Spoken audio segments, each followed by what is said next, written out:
अमेरिकी राष्ट्रपति G7 को बीच में छोड़कर क्यों चले गए? वह सबसे बड़ा यह है कि वह सीज फायर के लिए आगे बढ़ेंगे या फिर इस युद्ध को पूरे तरीके से समाप्त करने की दिशा में बढ़ेंगे। अमेरिका जिस रास्ते निकल पड़ा है उसके सामने चुनौती बहुत साफ है। अगर रूस और चीन एक साथ ईरान के पक्ष में खड़े हो गए तो क्या होगा? चीन ने बहुत साफ तौर पर कह दिया, इजराइल में रहने वाला हर चीनी नागरिक अब देश छोड़ दे। कौन सी स्थिति आ गई है? क्या वाकई इस दौर में रशिया और चाइना ईरान के पीछे खड़े हैं, या फिर ईरान में जितना स्टेक चीन और रशिया का है, खास तौर से रूस और यूक्रेन के युद्ध के बाद से जो पूरा स्टेक रशिया का ईरान के साथ बढ़ता चला गया और इस दौर में चीन भी ईरान के करीब व्यापारिक दृष्टि से नजदीक आता चला गया, और अब अमेरिका को यह लगने लगा है कि असल में चाइना और रशिया अगर एक साथ खड़े हो गए तो मुश्किल उसके लिए भी होगी। लेकिन अमेरिका के जहन में यह सवाल बड़ा हो चला है, अगर वाकई ऐसी स्थिति आ रही है जहां पर उसकी अपनी बड़ी भूमिका कौन सी होनी चाहिए, क्योंकि भारत पाकिस्तान के बीच सीज फायर तो उसने कराया और एक दो बार नहीं 15 बार इस बात का जिक्र किया, और शायद इसीलिए उस सीज फायर को लेकर जो सवाल भारत के भीतर लगातार बड़ा होता चला गया कि अमेरिका दखल कैसे दे सकता है, तो इस बार ट्रंप ने कहा अब वह सीज फायर नहीं कराएंगे। यानी इजराइल और ईरान के बीच सीज फायर नहीं। फ्रांस के राष्ट्रपति मैक्रोन ने जिक्र किया तो झटके भर में अमेरिकी राष्ट्रपति ने यह कहकर प्रतिक्रिया दे दी कि दरअसल वो मीडिया सीकर हैं, वो दुनिया भर की मीडिया का ध्यान अपनी तरफ खींचना चाहते हैं, और फ्रांस के मैक्रोन को उन्होंने कटघरे में यह कहकर खड़ा कर दिया कि वह सीज फायर कराने के लिए अमेरिका वापस नहीं लौट रहे हैं, बल्कि और बड़ी स्थिति है। यह कौन सी बड़ी स्थिति है?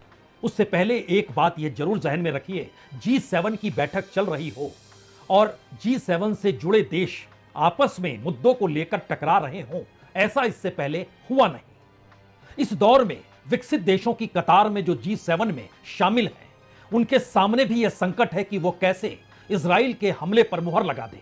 क्या वाकई ईरान और इजराइल का युद्ध थम जाएगा? अमेरिकी राष्ट्रपति ट्रंप को इसका एहसास हो चला है। 3 बातें जो ईरान को लेकर उन्होंने खुले तौर पर कही। परमाणु हथियारों से लैस ईरान नहीं हो सकता है। दूसरी बात उन्होंने कही, अब सवाल सीज फायर का नहीं है, अब तो पूरे तरीके से अंत का वक्त है। और तीसरी परिस्थिति, जिस ट्रेड वार को वो लेकर चले थे उसमें अब खुद उन्हें समझौते करते हुए दिखाने और बताने की जरूरत पड़ रही है कि किन देशों के वह करीब हैं। और अमेरिका से जो जानकारी आ रही है, जिसके संकेत अमेरिकी राष्ट्रपति ने दिए कि उपराष्ट्रपति JD वैंस और उनके कॉमर्स मिनिस्टर वेटविक जो तमाम देशों के साथ व्यापारिक समझौते कर रहे हैं, उस दिशा में इन दोनों की नियुक्ति ईरान के साथ बातचीत करने को लेकर भी हुई है। तो एक क्षण के लिए आप चलिए ईरान और इजराइल के युद्ध के बीच में। 5वां दिन है, 224 लोगों की मौत हो चुकी है ईरान में, 24 लोगों की मौत हो चुकी है इजराइल में।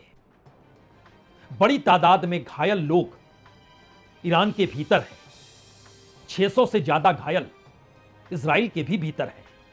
मोसाद के हेडक्वार्टर पर ईरान ने हमला कर दिया और वहां की जो मिलिट्री खुफिया एजेंसी है अमन, उसके भी दफ्तर पर हमला हुआ। दूसरी तरफ अमेरिका ने दोनों देशों के बीच यह साफ तौर पर कहा है, अमेरिकी लोग भी सुरक्षित स्थानों पर चले जाएं, और तेहरान खाली करने का जिक्र अमेरिकी राष्ट्रपति ने कल ही कर दिया था। ये सारे संकेत हैं क्या? क्या ये संकेत सिर्फ इसलिए हैं क्योंकि पहली बार अपनी ताकत को कैसे दिखाना बताना है, यह संदेश पूरी दुनिया के सामने कैसे देकर अमेरिका एक बार फिर उस कद के साथ खड़ा हो जाए जिस कद की मान्यता थी, जो G7 की बैठक में डगमगाती हुई खुले तौर पर दिखाई दे गई। ऑस्ट्रेलिया ने पहले कहा था कि दरअसल जो हमला हुआ है वो सही नहीं हुआ है। जापान ने भी इस बात की वकालत की थी। जापान हिस्से में आता है G7 के, और यहां पर पहली बार यह सवाल कोई दूसरा शख्स नहीं, अमेरिका और अमेरिका के राष्ट्रपति यह कहकर उठा रहे हैं कि दरअसल इससे अच्छा तो G8 था, और G8 का मतलब था कि उसमें रूस भी शामिल था। खुले तौर पर अमेरिकी राष्ट्रपति पूर्व ओबामा का नाम लिया, कनाडा के प्रधानमंत्री पूर्व ट्रूडो का नाम लिया, दोनों को दोषी ठहराया और साफ तौर पर कहा कि अगर यह G7 नहीं G8 होता तो ऐसी स्थिति नहीं आती जो स्थिति आ गई है। इसीलिए उद्घाटन करते वक्त उन्होंने G8 को याद किया। ट्रंप ने कैसे याद किया, किन बातों का जिक्र किया? और एक पत्रकार ने सवाल तो यहां तक पूछ दिया, क्या इसमें चीन को भी शामिल नहीं कर लेना चाहिए अगर आप सब चीज बैलेंस चाहते हैं तो ट्रंप ने कहा बिल्कुल, मेरी सहमति है, बातचीत होनी चाहिए। And you wouldn't have a war right now if Trump were president 4 years ago, but it didn't work out that way. But it used to be the G8, and now it's, I guess, what's that? 8 years ago, it switched over. They threw Russia out, which I claimed was a very big mistake. Even though I wasn't in politics then, I was very loud about it. It was a mistake in that you spend so much time talking about Russia that he's no longer at the table. यानी जिस G7 और G8 के बीच एक दशक से ज्यादा लंबा वक्त गुजर गया, क्या एक बार फिर दुनिया जियोपॉलिटिक्स मत कहिए, यह दरअसल उस नई विश्व व्यवस्था में ताकत के साथ खड़े होने की खोज है जिसको लेकर G8 को याद ट्रंप ने इस तर्ज पर किया। G7 में रूस को क्यों याद किया गया या रूस की याद क्यों आ गई? बड़ा सवाल तो यह है कि अमेरिका ने इस दौर में रशिया पर प्रतिबंध लगाए। प्रतिबंध लगने के बावजूद भी ब्रिक्स मजबूत होता चला गया। भारत बड़ी तादाद में वहां से कच्चा तेल खरीदने लगा और दुनिया के तमाम देशों की तुलना में भारत ने तेल खरीदा। ईरान पर प्रतिबंध लगाया अमेरिका ने, लेकिन ईरान से बड़ी तादाद में तेल चीन ने खरीदना शुरू किया। यानी ईरान पर प्रतिबंध लगा, चीन साथ में खड़ा था। रूस पर प्रतिबंध लगा, ईरान, चीन और भारत तीनों साथ खड़े थे। और इस प्रक्रिया के भीतर याद कीजिए, तेल को लेकर वेनेजुएला पर भी प्रतिबंध लगाया गया, लेकिन वेनेजुएला से भी तेल चीन तक पहुंचा। यानी अमेरिका इस स्ट्रेटजी को समझ रहा है कि जो इस ट्रेड वार की दिशा में वो आगे बढ़ा है, उसमें उसी ट्रेड के कटघरे में ईरान, वेनेजुएला, चीन और रशिया चारों एक साथ हैं। भारत अपने तौर पर अपनी आर्थिक नीतियों को लेकर और अपने डोमेस्टिक इकोनॉमी को लेकर वह उन देशों के साथ खड़ा होता है इस शर्त पर कि दरअसल वह इस युग में युद्ध नहीं चाहता है। यही बात रूस और यूक्रेन से कही गई, यही बात इजराइल और ईरान से भारत कह रहा है।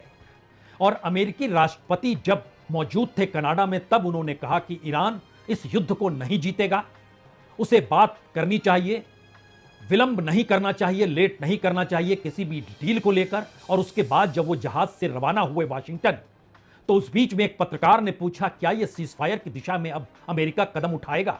तो ट्रंप ने कहा बिल्कुल नहीं।